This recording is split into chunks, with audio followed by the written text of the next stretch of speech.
What's going on, everybody, and hope you're enjoying your Friday afternoon so far.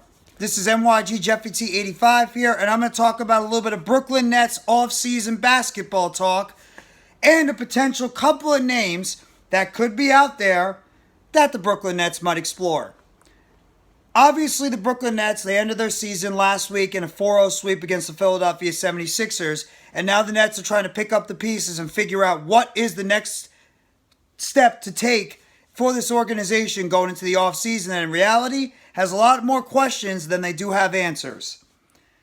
One of the latest rumors that has been floated out there around the Brooklyn Nets is surrounding potential mutual interest from the Nets, the Knicks, and the Heat in Western Conference big man from the Minnesota Timberwolves, Karl-Anthony Towns, who could be subject of trade rumors because of the fact the Timberwolves signed other center Rudy Gobert to a big-time deal, and because they have Anthony Edwards, whom they're going to be signing to a long-term deal going forward. So this might be an indication that somebody like Karl-Anthony Towns, who is only 27 years old, could potentially be on the market. One Eastern Conference executive thinks the Knicks are potentially a logical fit. He says pretty much, you could still sell high on Towns even though it was not a great year for him. He's signed, he's still young at 27 years old, he's good, but you need to have a tougher team around him, and you want him to be in a comfort zone. That is why the Knicks are always coming up. He is from Jersey, obviously he's from New Jersey, he's a local guy. He has a base there, personal-wise, it would be a good mix. Everyone knows the connection's there, everyone knows there is interest.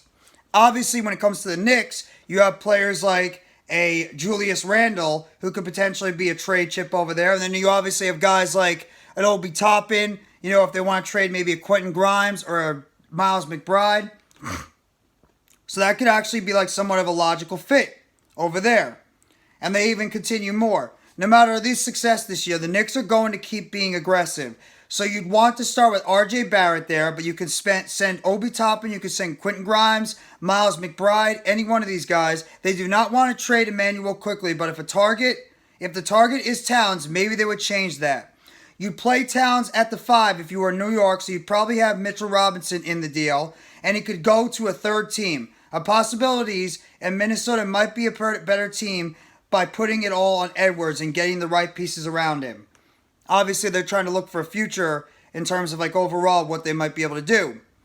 But in terms of the Brooklyn Nets, why Karl-Anthony Towns could be a potential fit for the Brooklyn Nets. You need a guy that can be able to space the floor and be able to knock down shots from the outside at a consistent rate, as well as being able to drive to the basket going forward.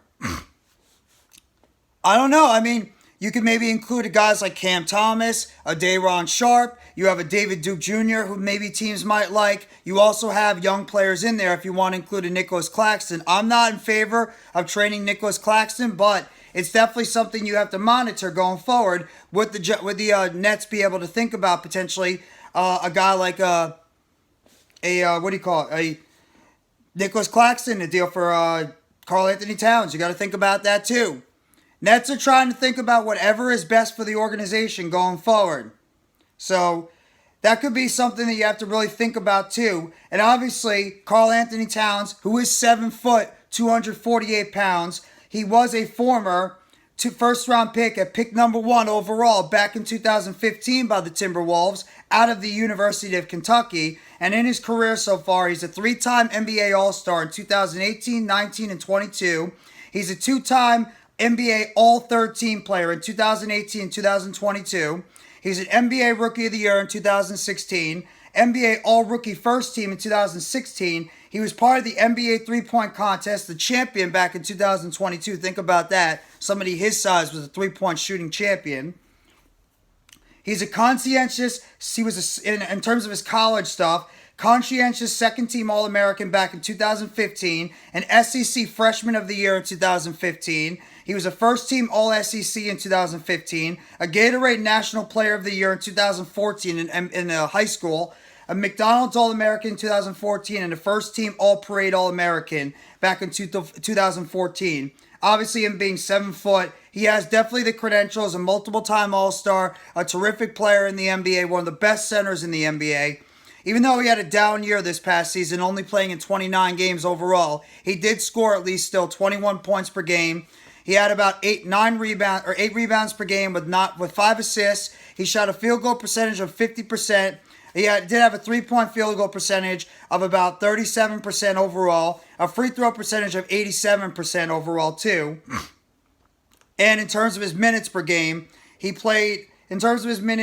overall, he didn't play that much. He averaged about 33 minutes per game. But obviously, like I mentioned, this is the most games he's missed in his career since 2019-2020 when he was injured as well. But otherwise he still played a consistent amount of games. Last year was a terrific season for Anthony Towns. Yes, this one is a difficult one. Would they be interested in potentially moving on from an Anthony Towns this year? Or would the Timberwolves still think about continuing the core of him, Rudy Gobert, and Anthony Edwards going into the 2023-2024 NBA season?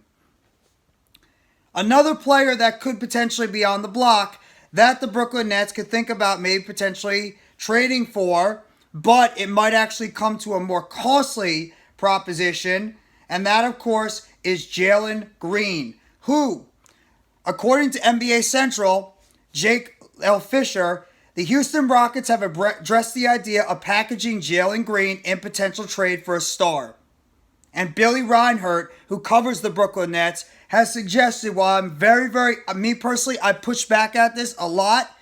He suggests that if the Rockets offered Jalen Green and some picks to the Nets, would the Nets potentially let go of Mikal Bridges for Jalen Green picks? Because you have to think about the Nets are sort of in one of those weird positions right now where you don't know what this basketball team is going to be doing going into this next season. Would they potentially be interested in dangling a Mikal Bridges and trading him for a younger player like Jalen Green and getting some high-profile picks? Me personally, I wouldn't do it. I would not trade Mikal Bridges. To me, he's one of those guys that this team should build around going forward.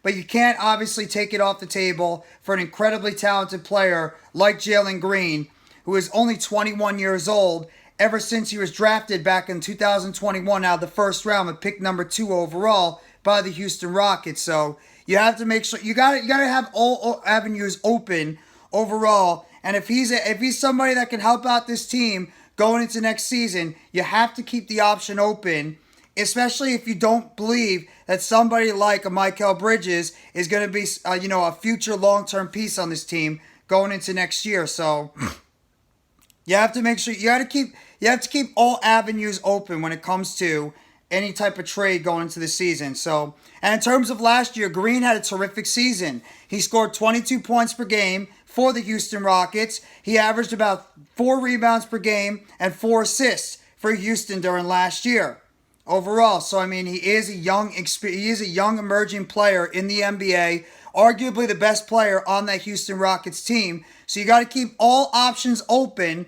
For me personally, I would not trade Mikal Bridges at all. I think he's the central part of this Brooklyn Nets team going forward.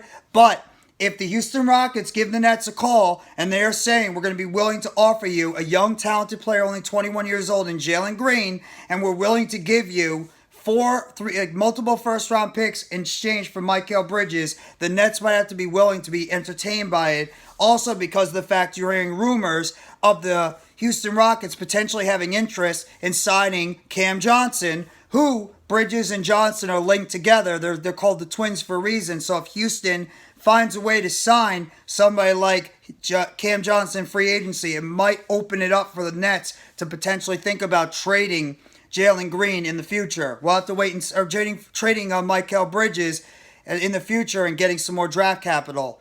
A lot of things are open with this whole situation. The Nets are going to be very, very interested on what we're going to see them do this offseason, obviously with this buzz coming around. So we'll have to wait and see what the Nets are going to do. But either way, just wanted to throw out a couple of those rumors for you guys about the Nets being linked to Minnesota Timberwolves big man Karl-Anthony Towns. And if you think it'd be a good fit for the Nets going into the offseason as a big man added to this team, and if you were interested in Karl-Anthony Towns, what would you trade to get him?